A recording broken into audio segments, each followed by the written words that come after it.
जय श्री राम जी। रामचरितमानस सुंदर कांड में हम आज चलते हैं 14 दोहे से आगे। कल हमने पढ़ा था कि हनुमान जी पहुंच गए हैं जनक नंदिनी सीता जी के पास अशोक वाटिका में, और वहां पर माँ सीता के साथ उनके संवाद हो रहे हैं, बात कर रहे हैं उनके साथ माँ सीता के साथ। और बात करते करते ही हनुमान जी अब प्रभु राम का संदेश सीता जी को सुनाने लगे। तो क्या संदेश है, कल हमने यहीं तक रोक दिया था। आज उस संदेश को सुनेंगे जो हनुमान जी जो हैं वो माँ सीता को सुना रहे हैं। रघुनाथ जी का संदेश। रघुपति कर संदेश अब सुन जननी धरि धीर, अस कहि कपि गद गद भयो भरिल बिलोचन नीरसिया। राम जय जय राम रे मन बसियो सीताराम। और क्या संदेश है। कहो राम वियोग तव सीता, मोह कहूँ सकल भय विपरीता। नवतर किसलय मनो कृसानु, काल निशा सम निशि शशि भानु। कुबले विपन कुंत बन सरिसा, बारिद तपत तेल जन बरिसा। जे तरहे करत ते पीरा, उर्ग सवास सम त्रिविध समीरा। कहो ते कछु दुख घट कहो ते कछु दुख घट होई, काहे कहूँ ये जान न कोई। तत्व प्रेम कर मम अरु तोरा, जानत प्रिया एक मन मोरा। सो मन सदा रहत तो ही पाही, जाने प्रीत रस इतने ही माही। प्रभु संदेश सुनत बै देही, मगन प्रेम तन सुध नहीं तेही। कई कपि हृदय धीर धरु माता, सुमिरो राम सेवक सुख दाता। उर्वानो रघुपति प्रभुताई, सुनि मम बचन तजो कदराई। निश्चर निकर पतंग सम, रघुपति बान कृसानो। जननी हृदय धीर धरु, जरे निशाचर जान सिया। राम जय जय राम मेरे मन बसियो सीताराम। हे माता, अब धीरज धरकर श्री रघुनाथ जी का संदेश सुनिए। और ऐसा कहा है, और प्रभु को हृदय में विराजमान कर प्रभु का संदेश जो है वो सुनाने लगे हैं हनुमान जी माँ को। और उनके नेत्रों में प्रेम अश्रुओं का जल भर आया। और हनुमान जी बोलते हैं, श्री रामचंद्र जी ने कहा है, हे सीते, तुम्हारे वियोग में मेरे लिए सभी पदार्थ जो हैं प्रतिकूल हो गए हैं। कैसे कि वही जो वृक्ष थे, जो उनके कोमल पत्ते, जब तुम साथ थे तो कितने कोमल लगते थे, तुम्हारे कोमल अंगों जैसा भासे थे। तो वही अब जो कोमल पत्ते हैं वो अग्नि के समान लग रहे हैं, जो रात्रियां हैं वो काल रात्रि के समान लग रही हैं। और जो चंद्रमा है, जो तुम मेरे साथ थी तो शीतलता का आभास देता था, अब वो मुझे सूर्य के समान जला रहा है। वो चंद्र भी मुझे। कमलों के जो वन है, क्योंकि कमल जो थे माँ सीता को बहुत प्रिय थे, तो कमलों के जो वन हैं वो भालों के वन के समान हो गए हैं। और मेघ जो हैं वो ऐसे हैं जैसे खोलता हुआ तेल बरसा रहे हैं। जो हित करने वाले थे वही अब पीड़ा देने लगे हैं। शीतल मंद सुगंध जो वायु है वो ऐसी लग रही है जैसे सांप की फुफकार हो। मन का दुख तो कुछ कह देने से कहते हैं ना, कहते हैं खुश हो तो खुशी किसी के साथ बांटो तो डबल हो जाती है, और दुखी हो तो दुख किसी के कह दो ना तो आधा रह जाता है। तो यही पर यहाँ प्रभु राम कह रहे हैं कि कहते तो हैं कि मन का दुख कुछ कह डालने से घट जाता है, पर कहूं कैसे, कहूं ही कैसे, क्योंकि जो मेरा मन है वो तो मेरे पास ही नहीं है प्रिय। वो एक ही मेरा मन था, वो तो तुम्हारे पास है।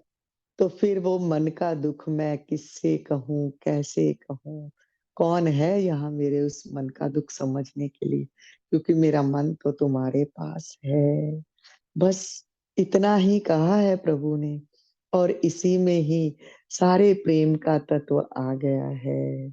और जब ये प्रभु का संदेश सुनाया है ना हनुमान जी ने, तो माँ सीता जो है फिर से प्रभु के प्रेम में मगन हो गई, और उन्हें अपने शरीर की सुध भी ना रही। धैर्य जो है उनका वो टूट गया, धैर्य का बांध, और प्रभु को स्मरण करने लगी। तो हनुमान जी कहते हैं, हे माता, हृदय में धैर्य को धारण करो और सेवकों को सुख देने वाले श्री राम जी का स्मरण करो। श्री रघुनाथ जी की प्रभुता को हृदय में लाओ और मेरे वचन सुनकर इस कायरता को छोड़ दो। कायरता कौन सी?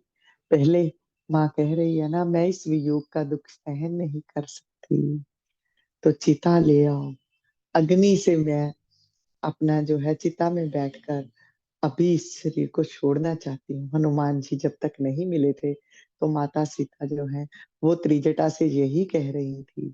तो अब हनुमान जी माँ को समझा रहे हैं संदेश सुनाने के बाद कि माँ, अब इस कायरता को छोड़ दीजिए। क्यों? क्योंकि राक्षसों के जो समूह है ना, वो पतंगों के समान है, और श्री रघुनाथ जी के बाण अग्नि के समान है।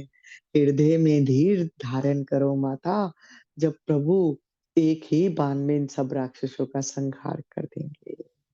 श्री रघुनाथ जी को तुम्हारी खबर नहीं कि तुम कहाँ पर हो और किस हालत में हो, इसीलिए मुझे यहाँ भेजा गया है। और अब खबर मिल गई है, तो अब तो एक क्षण का भी विलंब ना होगा। बाण रूपी सूर्य के उदय होने पर राक्षसों की सेना रूपी अंधकार कहाँ रह सकता है। हे माता, मैं आपको ये यहाँ से ले तो जाऊं, क्योंकि माता सीता ने काफी प्रश्न किए कि कौन है, ये डालो, ऐसा बहुत सारे प्रश्न। तो उन प्रश्नों के उत्तर हनुमान जी ने पहले तो माता को ये जो है बता दिया कि मैं राम का दूत हूँ, संदेह मिटाया है माता का। और उसके बाद में जब माता को संदेश सुनाया है प्रभु का, और अब उन्हें और भी बातें कैसे बता रहे हैं। कहते कि मैं ले तो जाऊं तुम्हें माता, आप कह रहे हो ना ये वियोग कब दूर होगा, पर आप यही सोचिए कि अगर आपको ले जाता हूं इस समय यहाँ से, तो फिर प्रभु का जो है मुझे ये प्रभु का संदेश मुझे यही था। प्रभु का आदेश नहीं है आपको लेकर जाने का, प्रभु का आदेश तो एक ही था, जाओ हनुमत और सीता का पता करके आओ कि कहाँ है। और इसीलिए मैं आपको लेकर नहीं जा सकता, आप कुछ क्षण के लिए धीरज धरिए। श्री रामचंद्र जी जो वानरों सहित जहां आएंगे और राक्षसों को मारकर आपको ले जाएंगे, और जब प्रभु आपको यहाँ से खुद आकर लेकर जाएंगे, तो फिर तीनों लोकों में फिर से प्रभु के जयश्रान का डंका बजेगा। अब जब सीता जी ने ये बात सुनी है, तो देख तो रही हैं, हनुमान जी तो वहां पर बहुत ही छोटे से लघु रूप में हैं।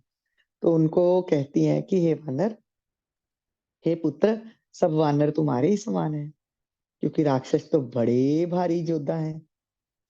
तो मेरे हृदय में संदेह उत्पन्न होता है कि तुम जैसे बंदर राक्षसों को कैसे जीतेंगे। जब ये बात सुनी है ना हनुमान जी ने कि अभी भी माँ के हृदय में कोई संदेह है, तो अपना सुंदर शरीर प्रकट कर दिया है, सोने का पर्वत के आकार का शरीर, जो युद्ध में शत्रुओं के हृदय में भय उत्पन्न करने वाला अत्यंत बलवान और वीर था। अब उसे देखा है, तो माँ के मन में विश्वास हो गया कि हाँ, अच्छा, आप ऐसा रूप भी धारण कर सकते हो, माया जैसा। और अब जो है हनुमान जी ने फिर से छोटा रूप धारण कर लिया है। अब मैं ये बोल देती हूँ, चौपाइयां बोली ही नहीं, सीधे का सीधा ही आगे प्रवाह में बह गई। जो रघुबीर होति सुध पाई, करते नहीं विलंब रघुराई। राम बाण रवि हुए जानकी, तंबरूत कहूँ जात दान की। अभी मात मैं जाऊं लवाई, प्रभु आयस नहीं राम दोहाई। कच्छुक दिवस जननी धर धीरा, कपिन सहित आए रघुबीरा। निश्चर मार तो इलै जहीं, तिह पुर नारदादि जस गई। हे सुत कपि सब तुम ही समाना, जातु दान अति बट बलवाना, मोरे हृदय परम संदेहा। सुन कपि प्रकट कीन निज देहा, कनक भूधराकार शरीरा, समर भयंकर अति बलबीरा। सीता मन भरोस तब भयो, पुनि लघु रूप पवन सुत लय। सुन माता शाखा मृग, नहीं बल बुद्धि विशाल। प्रभु परताप ते गरुड़ ही, खाए परम लघु ब्याल। सियावर राम जय जय राम, मेरे मन बसियो सीताराम। अब हनुमान जी ने फिर से जब छोटा रूप धारण कर लिया, तो कहते हैं माता सुनो, वानरों में बहुत बल बुद्धि नहीं होती, परंतु प्रभु के प्रताप से बहुत जो छोटा सा सरप है ना, वो भी गरुड़ को खा सकता है। अत्यंत निर्बल भी महान बलवान को मार सकता है। ये बात कह रहे हैं हनुमान। मन संतोष सुनत कपिबानी, भक्ति प्रताप तेज बलसानी। आशीष दीन राम प्रिय जाना, हो तात बलशील निदाना। अजर अमर गुण निधि सुत हो, करो बहुत रघुनायक सो हो। करो कृपा प्रभु असुनिकाना, निर्भर प्रेम मगन हनुमाना। बार बार नायस पद सीसा, भोला बचन जोरि कर की। अब कृत कृत्य भयो मैं माता, आशीष तब अमोघ विख्याता। सुनो तात मोय अतिशय भूखा, लाग देख सुंदर फल रूखा। सुत सुन सुत करें विपन रखवारी, परम सुभट रजनी चर बारी। तिन कर भय माता मोहि नाहि, जो तुम सुख मानो मन माही। देख बुद्धि बल निपुण कपि, कयो जानकी जाओ।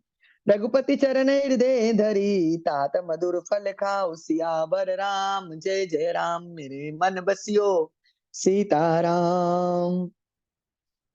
अब जब ये हनुमान जी ने ये बात कही ना कि प्रभु के प्रताप से तो जो है निर्बल भी महान बलवान को मार सकता है, तो जब इस वाणी का प्रभाव ये पड़ा, सीता माता ने ये भक्ति तेज प्रताप और बल से सनी हुई वाणी सुनी है ना हनुमान जी की, तो श्री राम जी का प्रिय जानकर हनुमान जी को आशीर्वाद दिया है कि हे तात,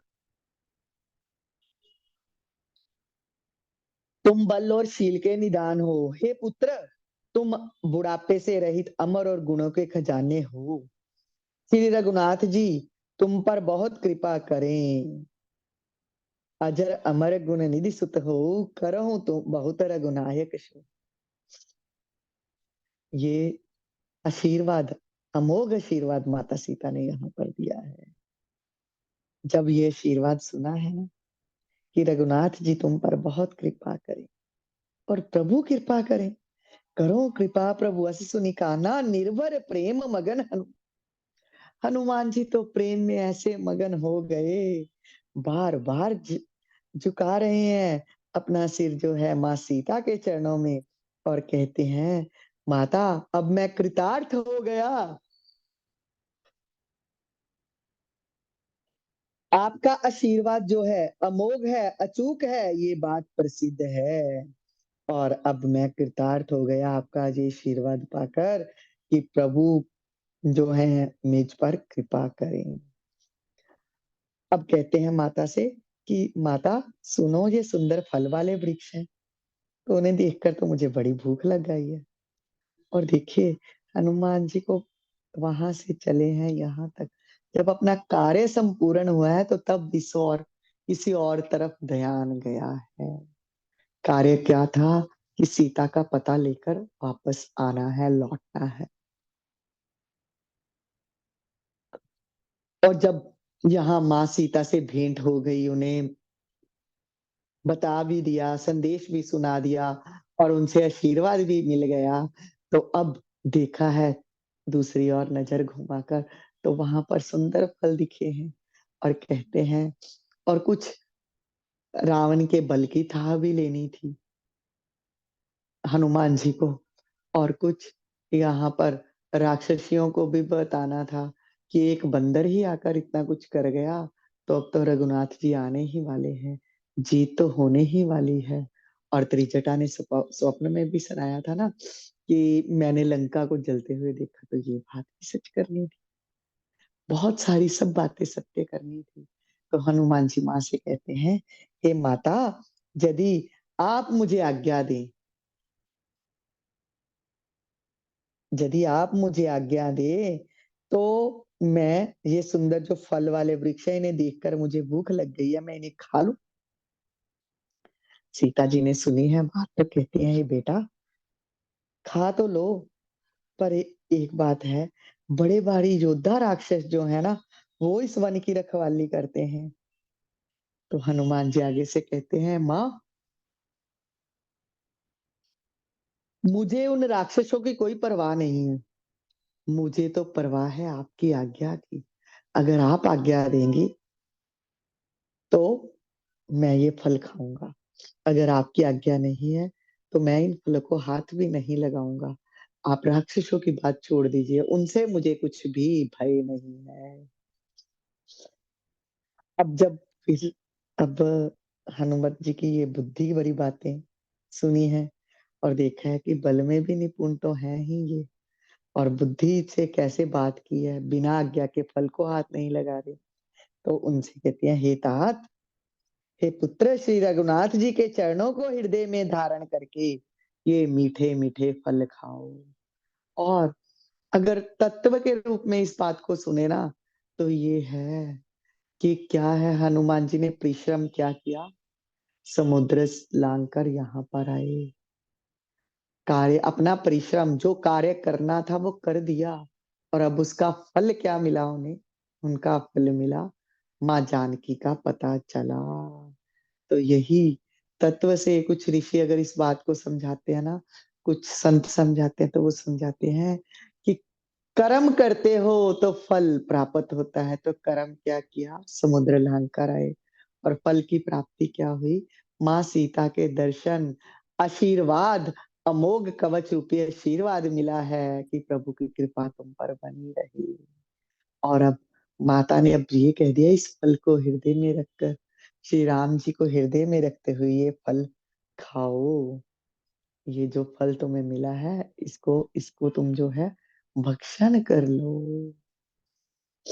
चलो नाई सिर पैठे भागा, फल खाए सतर तोरे लागा, रहे तहाँ बहु भट रखवारे, कछु मारे कछु जाए पकारे, एक आवा कपि भारी, तेहि अशोक बाटिका उजारी, खायस फल अरु बिटप उपारे, रक्षक मरद मरद मई डारे, सुन रामन पठे बट नाना, तिने देख गरज्यो हनुमाना, सब रजनी चर कपि संगारे, गए पुकारत कछु अधमारे, सुने पट्टते अच्छ कुमारा, चला संगल सुबट अपारा, आवत देख बिटप गई तर जाता ही निपाति माधुनि गर्जा, कछु मारस कुछ मरदसी, कुछ मिले अस धर धूर, कछु निजाय पुकारे, प्रभु मरकट बल भूर, सियावर राम जय जय राम, मन बसियो सीताराम।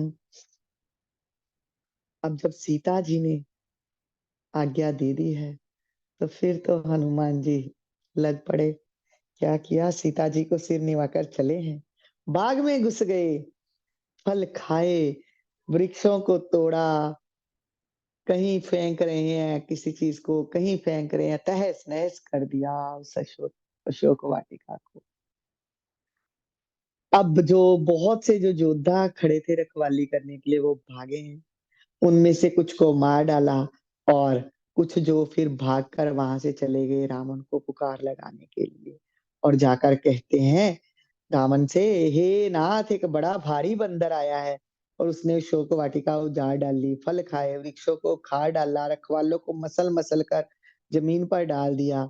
और जब ये बात सुनी है रावण ने, तो बहुत से योद्धा भेजे, उन्हें देखकर हनुमान जी ने गर्जना की, और हनुमान जी ने सब राक्षसों को मार डाला, कुछ जो अध मरे थे चिल्लाते हुए गए, सबको मार डाला। और अब जो है रावण ने अपने पुत्र अक्षय को मार के भेजा। वह असंख्य श्रेष्ठ योद्धाओं को साथ लेकर आया, उसे आते देखा है, तो हनुमान जी ने एक वृक्ष हाथ में लेकर ललकारा, और उसे मारकर भी महाध्वनि, बड़े जोर से गर्जना की है। सेना में कुछ को मार डाला, कुछ को मसल डाला, कुछ को पकड़ो-पकड़ो कर दूली में मिला दिया। अब जब हमने समुद्र पार करने आना था, वहाँ पर अंगद जी सभी खड़े थे। तो अंगद जी ने कहा था ना कि मैं चला तो जाऊँ, पर मेरे वापस आने का पक्का नहीं है। तो वो कारण अक्षय कुमार ही था, रावण का पुत्र। क्योंकि रावण का पुत्र अक्षय और बाली का पुत्र जो अंगद था, वो एक ही आश्रम में पढ़ते थे और अंगद इतना बलशाली था, वो हर बार अक्षय कुमार को पीट डालता था और कई बार अक्षय जो है बेहोश भी हो जाता था। वो बहुत डरता भी था और जब कितनी बार ऐसा हुआ, तो जो ऋषि थे, उन्होंने मर्यादा कायम करने के लिए बाली के पुत्र अंगद को कह दिया कि तू इसको बहुत पीटता है, ये बेहोश भी हो जाता है, कभी मर भी सकता है।